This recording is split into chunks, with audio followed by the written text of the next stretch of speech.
bagaimana caranya pemerintah untuk mengamankan anggaran-anggaran tersebut sehingga makanan bergizi gratis untuk anak-anak murid dan anak sekolah dan ibu hamil tidak bocor. Melayani sekian puluh juta anak-anak sekolah itu tidaklah mudah. Apalagi hal ini akan dilakukan terus-menerus, tidak hanya sekali, tidak hanya sebulan, tidak hanya setahun, terus-menerus selama 5 tahun misalnya.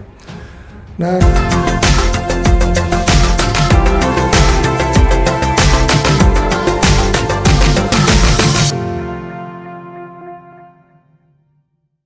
selamat siang. Di hari yang dingin ini, hujan lebat tiap hari. Mari kita kembali bersama Mr. Puisi Live. Walaupun dingin, tetapi berita kali ini cukup menghangatkan.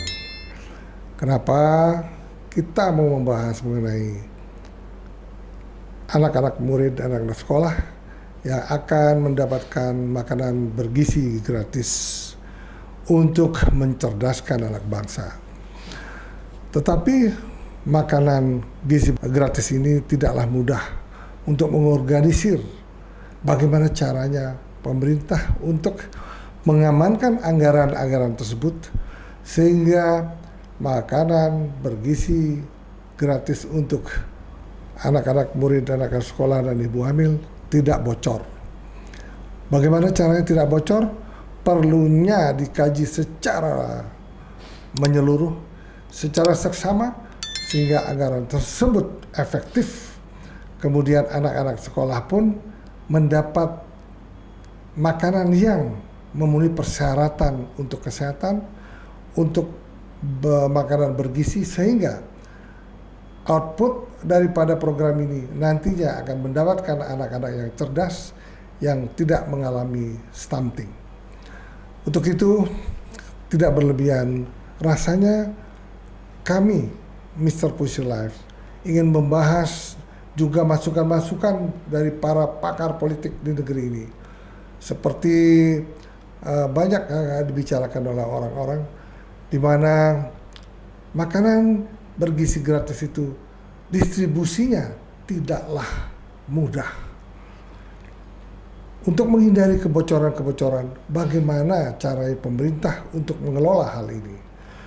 Ada politikus juga mengatakan, kenapa tidak diberikan dana saja kepada setiap keluarga?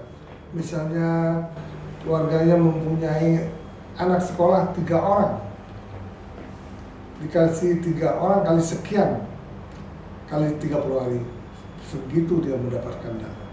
Masalahnya, seperti kita ketahui bahwa sudah dilakukan uji coba di daerah-daerah di seluruh Indonesia, yang paling kami lihat sangat serius uji coba di Kota Solo. Di Kota Solo itu makanannya cukup bergizi, mereka mendapatkan makanan bergizi, ada sayur, ada nasi putih, ada sayuran, tempe, tahu, dan sedikit daging atau ayam, dan ditambah susu. Nah, itu anggarannya cukup, yaitu sebesar kalau tidak salah 14.900 rupiah. Nah, tetapi seperti nanti kita lihat berita-berita di televisi, apa yang akan dicanangkan oleh Bapak Prabowo melalui Menteri Keuangan, melalui tim-timnya untuk pelaksanaan makan bergizi gratis ini. Kami mendengar bahwa sudah disetujui dan disepakati untuk di APBN ini adalah sebesar Rp10.000 per orang. Nah, tentunya ini mesti dipikirkan, karena Rp10.000 per orang sulit sekali kita menambahkan dengan tambahan susu. Nah, mungkin seperti kita lihat nanti di televisi, kita saksikan bersama, bisa 10.000 kalau seandainya kita beli di warung-warung atau di warteg. Itu nanti kita lihat bahwa di situ ada nasi putih, sayur, kemudian tempe dan tahu. Cuman itu saja yang ada. tetapi tidak ada ayam ataupun daging sepotong pun tidak ada. Nah, ini kenapa demikian? Karena apa? Karena warteg itu juga mencari keuntungan. Nah, keuntungannya itulah menghilangkan daging ataupun susu. Tetapi kita lihat bahwa pemerintah akan merealisasi hal ini dengan sistem kemungkinan akan membuat dapur umum. Nah, ini juga sangat riskan apabila tidak ada pengawasan yang ketat. Di samping itu, pemerintah harus membangun infrastruktur ke seluruh daerah. Karena apa? Tanpa infrastruktur pembuatan dapur umum yang higienis, yang memenuhi persyaratan yang cukup baik, itu tidaklah mungkin untuk membuat dapur-dapur umum di seluruh Indonesia. Ini pun menggunakan biaya yang tidak cukup. Dan ada juga, kami dengar juga dibuat dapur umum di sekolah-sekolah. Ini pun memerlukan biaya tersendiri. Nah, inilah perlu dipikirkan. Ada juga para pakar di negeri ini mengusulkan kenapa setiap orang mendapat kupon dari BRI misalnya. Kupon tersebut senilai 10.000, kemudian kupon itu diberikan kepada warung-warung yang ditunjuk, yang sudah diberi pengarahan, yang setelah diberikan bimbingan, ditunjuk seluruh warung yang ada di setiap desa, kota, dan kabupaten, camat, dan lain-lainnya, di mana sekolah itu berdekatan dengan warung tersebut. Nah, kalau itu dilakukan memang kebocoran itu dapat dihindari. Tetapi masalahnya bagaimana mengontrol makanan yang diberikan oleh warung tersebut sehingga memenuhi persyaratan gizi, memenuhi persyaratan higienis, sehingga murid-murid tersebut mendapat makanan yang bergizi dan berhigienis, bersih. Untuk itu tidaklah mudah. Tetapi dengan anggaran Rp10.000 apabila dilakukan secara efektif melalui dapur umum, ini sangat memungkinkan karena dapur umum itu tidak boleh mencari untung. Jadi pemerintah membuat infrastruktur, kemudian karyawan dan lain-lain, tidak mencari keuntungan. Jadi digunakan untuk membayar gaji karyawan, kemudian pemerintah itu membuat sentra-sentra produksi pertanian, sayuran. Ya, tadi itulah kira-kira kalau seandainya dibuat dapur umum oleh pemerintah, diperlukan infrastruktur, diperlukan karyawan, dan diperlukan manajemen yang baik. Itu menjadi pekerjaan yang tidaklah mudah karena melayani sekian puluh juta anak-anak sekolah itu tidaklah mudah. Apalagi hal ini akan dilakukan terus-menerus, tidak hanya sekali, tidak hanya sebulan, tidak hanya setahun, terus-menerus selama 5 tahun misalnya. Nah, kami dengar memang budget yang diprogramkan oleh pemerintah sebanyak 71 triliun untuk tahun 2025. Nah, ini pun seperti yang kita lihat banyak berita-berita di televisi, anggarannya cukup terbatas. Nantinya anggaran ini juga anggaran akan dibantu oleh APBD daerah masing-masing. Nah, ini pun tidaklah mudah. Harus ada sinkronisasi program kerja antara pusat dengan daerah, di mana ini pun harus dilaksanakan secara cermat. Untuk itu, marilah kita sambil membahas masalah-masalah makanan bergizi secara gratis untuk anak-anak sekolah, marilah kita membahas juga ataupun menganalisa apa yang telah diberitakan oleh media televisi sehingga dapat kita evaluasi bersama, sehingga kami Mr. Push Life dapat memberikan masukan-masukan yang baik dan dapat juga membantu pemerintah memberikan solusi bagaimana sih yang terbaik untuk ini sehingga tidak terjadi kebocoran anggaran biaya untuk makan gratis. Marilah kita dengarkan berita-berita ataupun arahan dari Bapak Presiden Prabowo yang betul-betul secara murni dan konsekuen ingin mensejahterakan masyarakat Indonesia dan ingin mendapatkan bibit-bibit unggul dari sekolah, mulai dari sekolah dasar dan sekolah-sekolah lanjutan lainnya, sehingga program pemerintah di dalam menjadikan negara ini maju di tahun 2045 nanti akan dapat tercapai dengan baik. Oke, mari kita dengarkan sekelumit berita yang mungkin sangat berarti untuk kita semua.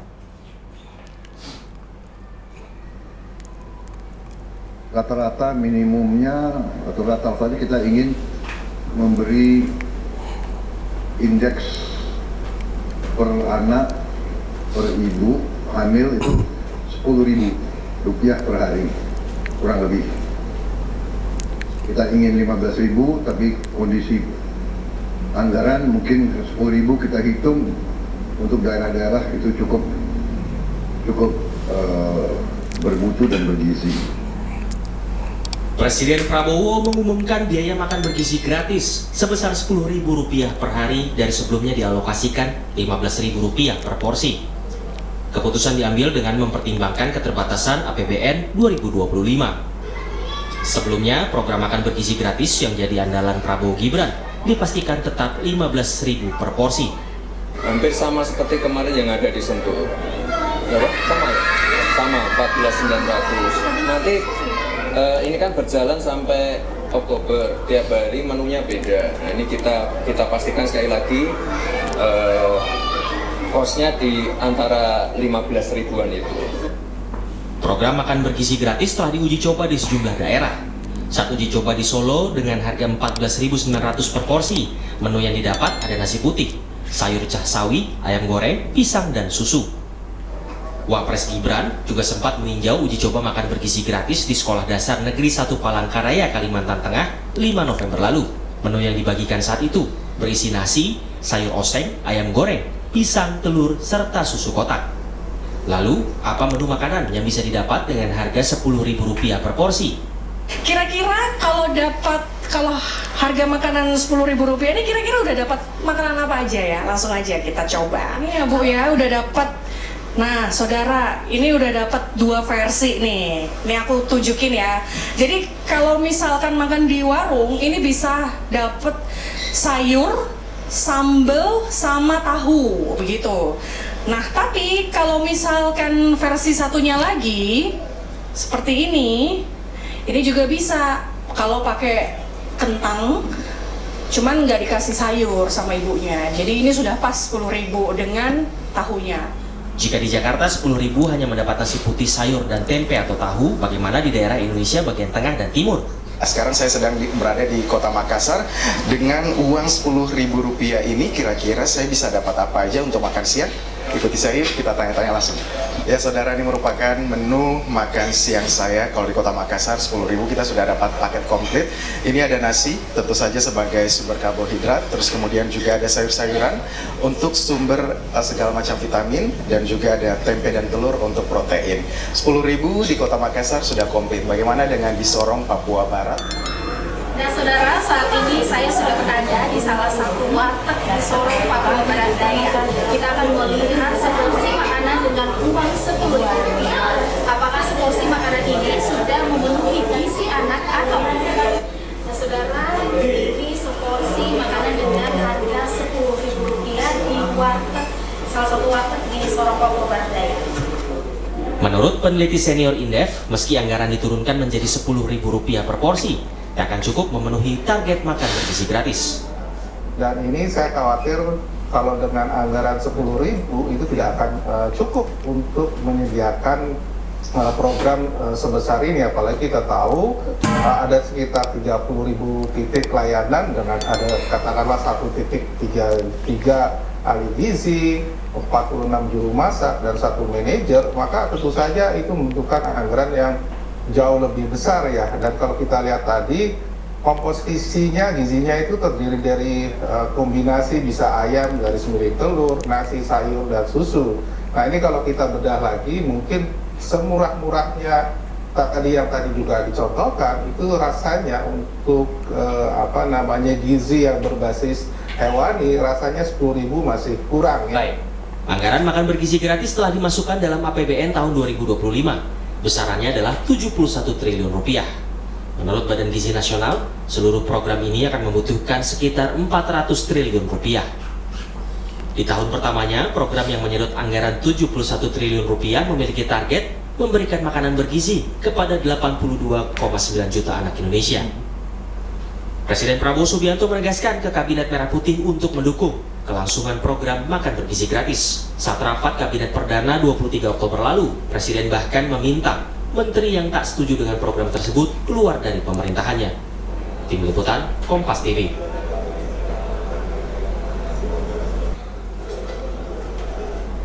Lalu bagaimana memastikan makan bergizi gratis yang kini dipatok Rp10.000 per porsi layak dan memenuhi kebutuhan gizi anak-anak hingga ibu hamil? Kita tanyakan langsung kepada juru bicara Kantor Komunikasi Kepresidenan, Dede Prayudi. Sudah hadir juga Wakil Ketua Komisi 10 Fraksi PDI Perjuangan, Maria Yohana Esti. Selamat malam, Mas Uki, Bu Esti.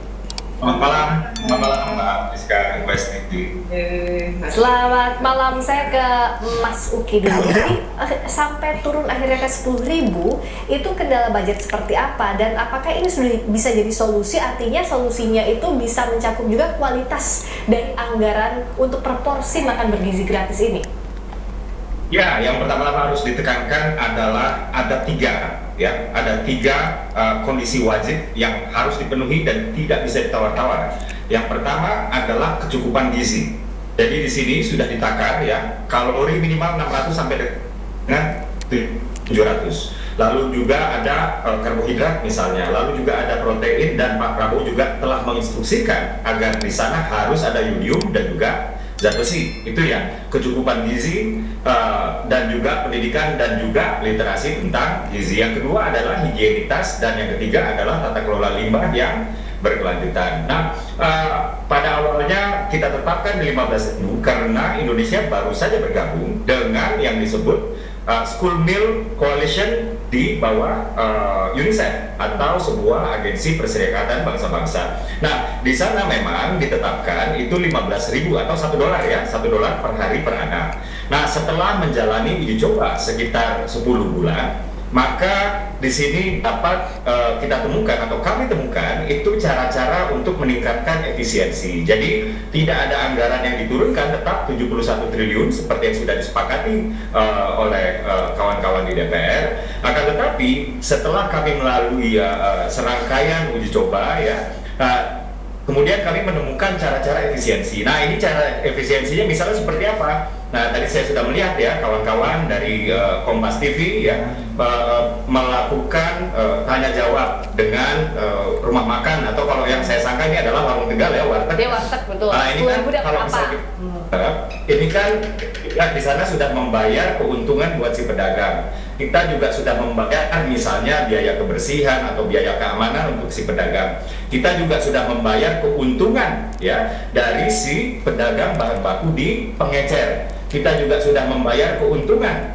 dari si pedagang bahan baku di pengepul atau pasar induk. Misalnya baru kita berbicara ke penyediaan bahan baku, yaitu petani, yaitu nelayan, yaitu pekebun misalnya. Nah, dalam konsep program makan bergizi gratis ini, kami membuat sebuah ekosistem yang langsung melekatkan simpul-simpulnya dari petani misalnya. Ini kita langsung dari petani ini disuplai ke sebuah dapur umum yang disebut unit layanan. Jadi unit layanan ini langsung setiap hari memesan dalam jumlah besar ke para petani, para pekebun, dan juga para nelayan. Nah, dari sana makanannya diolah ya, memenuhi prinsip higienitas tadi, baru kemudian untuk anak-anak sekolah didistribusikan melalui sekolah-sekolah, untuk anak-anak balita maupun ibu hamil didistribusikan melalui posyandu-posyandu. Nah, nanti akan terjadi aktivasi besar-besaran posyandu di seluruh Indonesia. Jadi tidak ada yang dikurangi soal gizi, tidak ada yang dikurangi soal kualitas. Justru ini adalah sebuah kabar baik bahwa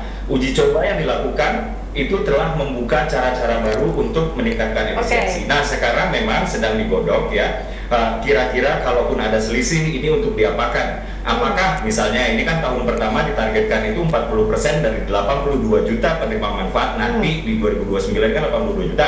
Tahun pertama itu ditargetkan 40% penerima manfaat. Apakah ini yang diperbanyak atau apa? Nah, ini tim pemerintah sedang menggodoknya. Demikian, Pak. Bu Esti, dengan skema yang tadi dijelaskan oleh Mas Uki, apakah DPR melihat bahwa efisiensi ini adalah kabar baik untuk program makan bergizi gratis? Ya, yang pertama saya harus menyampaikan bahwa dari keseluruhan jumlah target 82 juta itu akan dilaksanakan terlebih dahulu di tahun 2025 untuk 40 juta. Yang kemudian kalau kita hitung dari 71 triliun itu, Mas Uki, 40 juta ini tidak akan sampai 1 tahun kalau kita berbicara 10.000. Ini yang harus kita perhitungkan terlebih dahulu. 40 juta kali 10.000 dengan dana tersedia 71 triliun itu kira-kira mungkin hanya sampai dengan 200 hari itu maksimal. 200 hari dengan angka 10.000. Nah, yang menjadi pertanyaan kita adalah bagaimana kemudian hari-hari yang lain untuk 40.000, belum untuk semua. Berikutnya kita juga mempertimbangkan ternyata di luar anggaran yang disediakan di APBN ini yang harus diperjelas. Ada Permendagri terkait dengan penyusunan APBD. Di dalam APBD 2025 itu diminta supaya daerah menyiapkan anggaran pendamping untuk makanan bergizi ini. Ini juga harus jelas. Bagaimana kemudian dengan anggaran yang dari APBD, apakah untuk memenuhi supaya 80 juta terselesaikan atau 40 juta tadi kemudian disiapkan anggaran dari APBD untuk mencapai angka 15.000. Ini harus di-clearkan dulu. Karena daerah juga kemudian menyampaikan kepada kami di mana 2025 sebenarnya anggaran sudah ditetapkan, kemudian terjadi perubahan untuk memasukkan angka termasuk daerah istimewa Yogyakarta 2,5% dari PAD itu diambilkan anggaran sebagai dana pendamping. Nah, Mas Uki belum tadi, Mas Uki tadi belum menyampaikan anggaran yang dari daerah itu mau dikemanakan. Nah, masuk untuk menambah atau untuk kemudian menambahkan 10.000 menjadi 12.000. Demikian tadi ulasan diskusi dengan tim dan DPR sungguh sangat perlu diperhatikan katanya efisiensi. Nah, kalau efisiensi udah dilakukan, toh katanya menurut dari DPR analisa tersebut memang cukup akurat. Karena tahap pertama untuk 2025 konon katanya yang akan dibiayai untuk mendapat makanan gratis dari jumlah murid dan anak tersebut kurang lebih 82 juta yang akan tahap pertama ini akan dilakukan makan bergizi gratis tersebut kurang lebih 40 juta orang. Nah, katanya untuk 40 juta orang dengan anggaran 71 triliun tersebut hanya bisa untuk membiayai kurang lebih 200 hari. Berarti kalau 200 hari kan tidak lebih dari 7 bulan. Nah, bagaimana selanjutnya sehingga tahun 2025 tersebut bisa dilakukan secara 1 tahun penuh untuk memberikan makan bergizi gratis untuk para murid dan ibu hamil.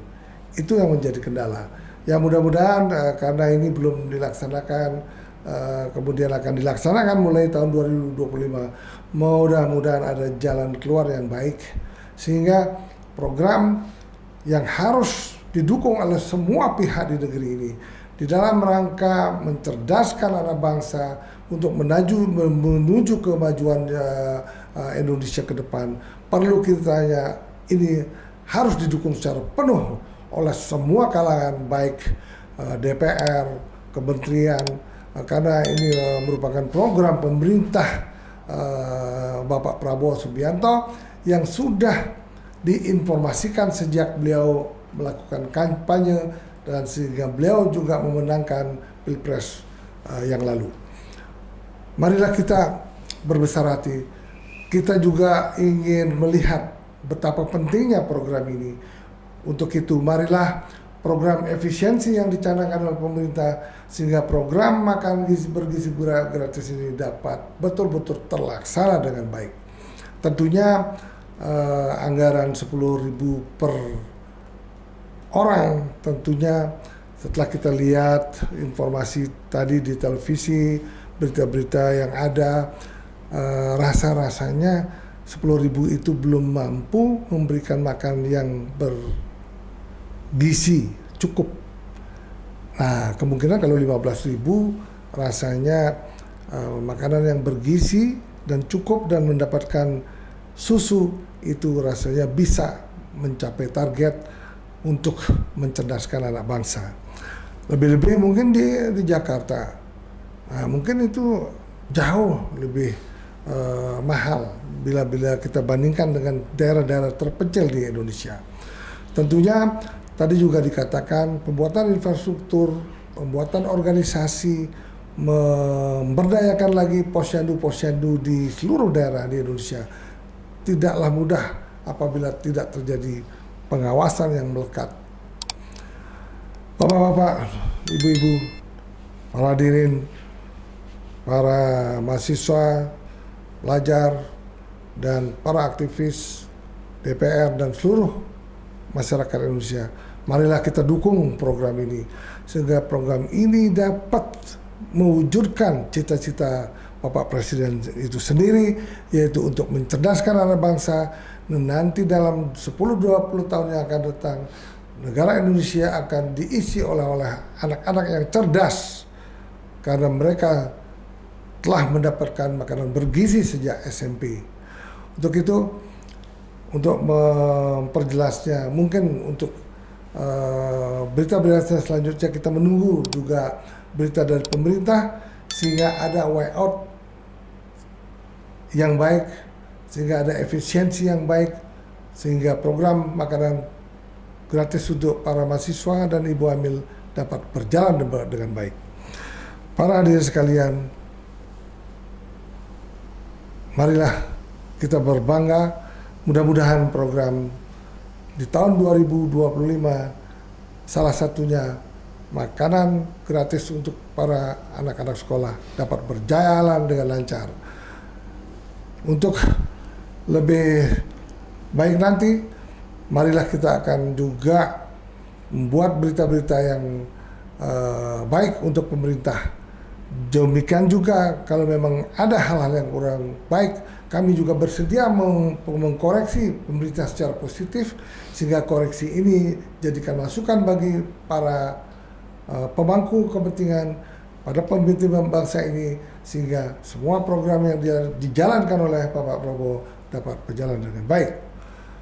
Marilah dukung Mr. Pussy Life dan jangan lupa like, subscribe, dan share Mr. Pussy Life, dan Mr. Pussy Life akan membuat berita-berita yang berguna bagi masyarakat luas. Bye-bye.